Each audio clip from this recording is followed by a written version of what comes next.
Preparação para a morte. Olá, meu nome é Felipe Gonçalves e hoje vamos tratar sobre esse tema nada convencional, né? Vocês se preparam para a morte? Bem, para o nascimento todos nós nos preparamos, do lado de lá e do lado de cá. Do lado de lá há um processo extremamente complexo de ligação do espírito ao perispírito e ao corpo. E do lado de cá, a gente já conhece. A mulher engravida, numa família normal, né? Já começam a fazer acompanhamento pré-natal, descobrem o sexo, preparam o enxoval, preparam um quarto, os móveis para receber aquela criança, nome a família inteira naquele alvoroço para receber aquele bebê, aquele espírito que está reencarnando aqui. Mas e quando morremos? Alguém já viu preparação para a morte? Olha, eu sou um idoso, estou em idade avançada e vou começar a preparar minha morte. A gente vê pessoas contratando planos funerários para não ser aquela correria.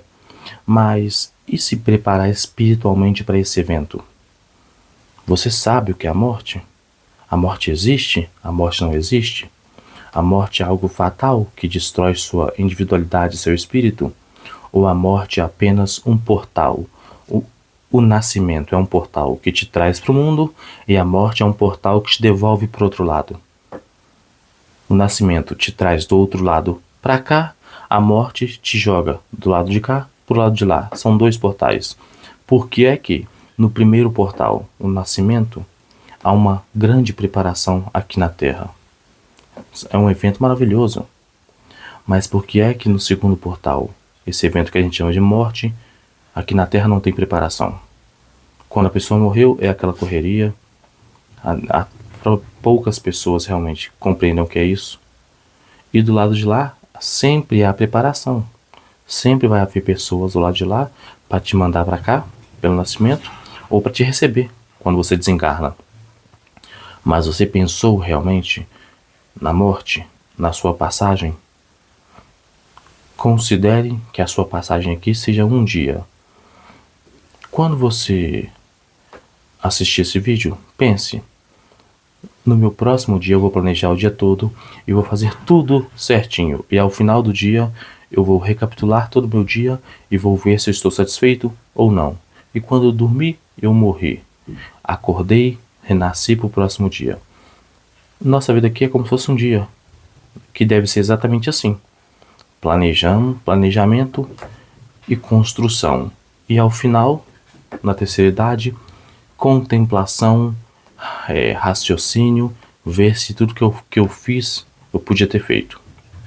E óbvio, se Deus nos dá todo o dia da nossa vida, Ele também nos dá diversas oportunidades. Mas não devemos desperdiçar nenhuma delas. Porque quando a gente ofende alguém em um dia, aquele dia nós não temos mais para cumprir. Nós teremos um próximo dia. Então, essa questão de se preparar para a morte tem muito mais a ver com o seu espiritual e com o seu moral. Com a sua moral e com a sua espiritualidade. Pessoas vivem aqui sem nunca ter esse tipo de pensamento. Até porque nós vivemos uma rotina milimetricamente calculada para isso. Correria, trabalho incessante. Você começa a trabalhar às 7 da manhã, 8 da manhã, às vezes 6. Tem que sair de casa às 5, 4, às vezes 3 da manhã. Chega em casa às 8 da noite. Caramba, como é que uma pessoa que acorda 4 da manhã e chega em casa às 8 da noite vai ter tempo para pensar sobre essas coisas? Ela está presa naquela rotina maçante que foi milimetricamente calculada para isso, para deixar grande parte da população num degrau que elas estão lutando pela sobrevivência. E quem luta pela sobrevivência dificilmente vai ter tempo para pensar. E existe um outro degrau da sociedade que está preso não mais na luta pela sobrevivência, mas está preso em lutas por amores, prazeres, e também não pensam. E manter uma pessoa presa em rotinas, presas em ilusões que elas acreditam não ser ilusões, é o melhor caminho para ela ficar para sempre naquela bolha, na corrida dos ratos. Quando alguns gurus usam o termo saia das corridas dos ratos, eles pensam apenas na questão financeira, mas isso é muito básico. É como se o dinheiro fosse a solução para todos os problemas.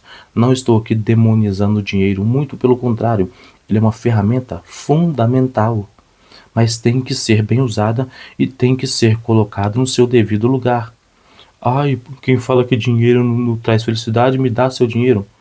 Falar que dinheiro não traz felicidade não é questão de achismo ou de filosofia, é um fato. Dinheiro é ferramenta. Ferramentas não trazem felicidade se não forem bem usadas. Ferramentas são um meio, não o fim. É falar, o alicate não traz felicidade. É claro que não é um alicate, é uma ferramenta. O dinheiro é apenas uma ferramenta. E muitas pessoas se enganam e acham que o dinheiro é o fim. Olha, quando eu tiver dinheiro, tudo vai mudar. Mentira! O mundo não vai ficar melhor porque você tem mais dinheiro. Você não vai virar um santo porque você tem mais dinheiro. Existem pessoas que, se tiverem mais dinheiro, vão morrer, vão se enfurnar nos vícios. A pessoa já é viciada. Se der muito dinheiro para ela, acabou. Você acha que ela vai se santificar do dia para a noite? Não. Então, educação real, é muito mais importante que o dinheiro. Porque se você bota dinheiro na mão de pessoas que não têm um mínimo de educação real, ela vai transformar dinheiro em ferramenta para destruição. Olha a quantidade de dinheiro gasto em guerras. Literalmente, Estados Unidos e Irã.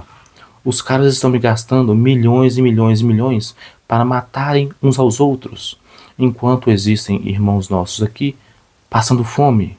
Existem pessoas precisando de remédios. Entendeu o que é o dinheiro? É uma ferramenta.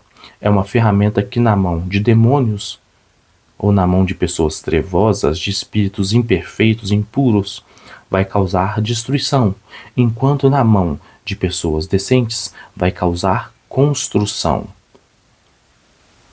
Então, preparem-se para a morte na vida. Construam o seu mundo espiritual aqui. Aproveitem cada segundo da vida para raciocinar, para pensar. Busquem questionar tudo, não com ar destrutivo, mas com ar de dúvida construtiva. Será que o que o meu pastor diz é verdade? Vamos acompanhar outras fontes. Eu não quero que você abandone seu pastor, mas ele não é Deus, ele não é Cristo. Se as próprias palavras do Cristo devem ser estudadas para ser bem compreendidas, dirá as palavras dos homens. Então, eu peço que vocês me sigam aqui e levem tudo que eu digo ao pé da letra? Não. Escutem o que eu digo, criem um hábito para pesquisar e estudar. E questionem-se sempre. Se alguém impede você de questionar, tem algo errado aí. Então essa preparação para a morte é questão de lógica básica. Busque entender se existe o lado de lá. Peraí, existe a mínima chance de o lado de lá existir? A mínima chance existe. Tudo bem, para mim isso é um fato, né? Mas vamos lá. A mínima chance existe. Se essa mínima chance existir e eu estiver com minha vida toda errada, eu vou me dar bem ou mal do lado de lá? Você vai estar muito mal. Porque lá não tem leis que você pode burlar. Ok. Então, qual o melhor caminho para mim? Me corrigir enquanto é tempo? Sim. Reconciliai-vos com vossos inimigos enquanto você está com ele no caminho, para que ele não te entregue ao juiz, e o juiz não te entregue ao carrasco, e o carrasco te ponha na prisão, e de lá não sairá até que pagues o último ceitil. Busquem corrigir as suas veredas enquanto está aqui na terra, porque quando estiver do lado de lá, tem um monte de regras que você não conhece. Aí sim é onde o filho chora e a mãe não vê. Então, se existe a mínima chance de existir o lado de lá, eu vou te dar uma péssima notícia: existe o lado de lá.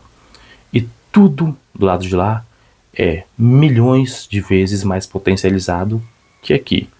Se você acha que deitar numa rede, tomar uma água de coco, ou sei lá o que você gosta, sentir uma brisa na cara, estar numa praia, se você acha que isso é bom, lá tem coisas milhões e milhões de vezes melhores do que isso.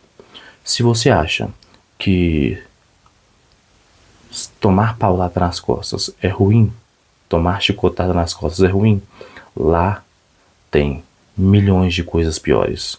Há várias moradas na casa do meu pai. Aqui não tem locais nobres em cidade? Tem locais nobres em algumas cidades. Aqui não tem cracolândias em cidades, pingolândias? Tem. Ótimo, lá também. Se aqui os espíritos se reúnem para fazer doideira e para fazer coisas boas, lá também. Então estudem isso e se preparem para isso, para que vocês não sejam surpreendidos. E o pior, quando vocês assistiram esse vídeo aqui, a desculpa de vocês acabaram. Eu acabei com a desculpa de vocês. Vocês não podem chegar e falar: olha, mas eu não sabia, agora estão sabendo. E não falo só por mim. Cristo veio e falou.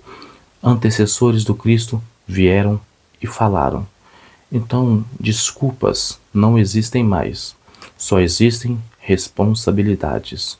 Então, é escolha sua ir para uma colônia de férias sem saber como lá funciona, ou ter que ficar correndo igual uma barata tonta para saber quais os melhores locais, ou entrar dentro de um avião sem saber onde estão as portas ou as saídas de emergência, porque se precisar, e alguns precisam, aí sim você vai entender como era necessário ter aquele mínimo de informação.